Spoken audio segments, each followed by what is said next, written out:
एक और बड़ी खबर सामने आ रही है। राजनीति से संबंधित ये बड़ी खबर, जहां पक्ष विपक्ष की सियासत फिर शुरू हो चुकी है। कांग्रेस और बीजेपी में आरोप प्रत्यारोप का दौर फिर से शुरू हो चुका है। सत्ता पक्ष भी विपक्ष पर जमकर पलटवार कर रहा है कि लोकसभा चुनाव को काफी कम समय है और उससे पहले अब भले ही उत्तराखंड में जो प्राकृतिक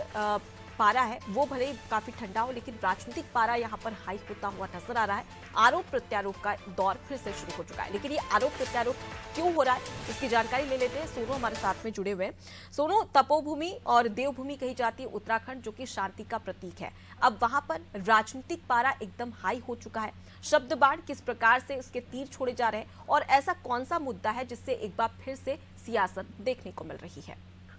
बिल्कुल ठीक कहा अनुपमा आपने। भले ही मौसम के लिहाज से मौसम काफी ठंडक भरा हो, कड़ाके की ठंड का कहर जो है वो यहाँ नजर आ रहा हो, लेकिन अगर हम सियासी पारे की बात करें तो उत्तराखंड में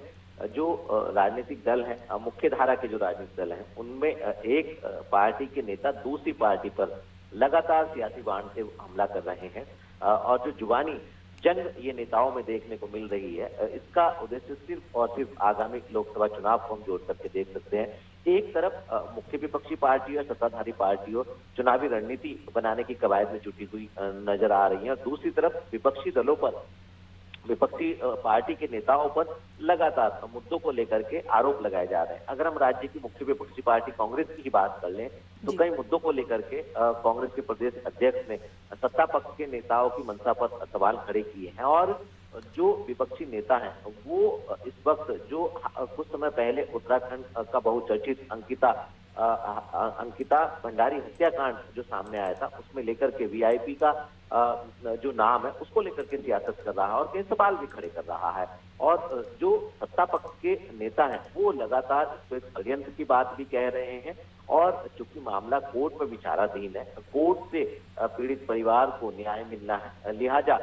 जो सत्ता पक्ष के नेता हैं वो इसको आधार बता रहे हैं। और अब यहाँ तक की राजनीति इतनी आगे बढ़ गई है कि सत्ता पक्ष के नेताओं की तरफ से बयान भी दिया गया है कि अगर कांग्रेस इस तरीके के षड्यंत्र रखकर पार्टी की छवि पर सवाल खड़े करेगी तो निश्चित तौर पर आने वाले समय में बीजेपी जो है वो कानून का सहारा भी ले सकती है, यानी मुकदमों तक की सियासत पहुंच सकती है। तो अब देखना होगा कि जिस तरह से जो अंकिता भंडारी हत्याकांड में उसके परिजन जो है वो न्याय की गुहार लगा रहे हैं और सरकार की तरफ से एक के बाद एक एक्शन लिया गया, मामला कोर्ट में है और जो आरोपी हैं वो सलाखों के पीछे हैं। तो ऐसे में जो विपक्ष की तरफ से तमाम सवाल खड़े किए जा रहे हैं, आरोप लगाए जा रहे हैं, वहीं सत्ताधारी पार्टी की तरफ से जिस तरह से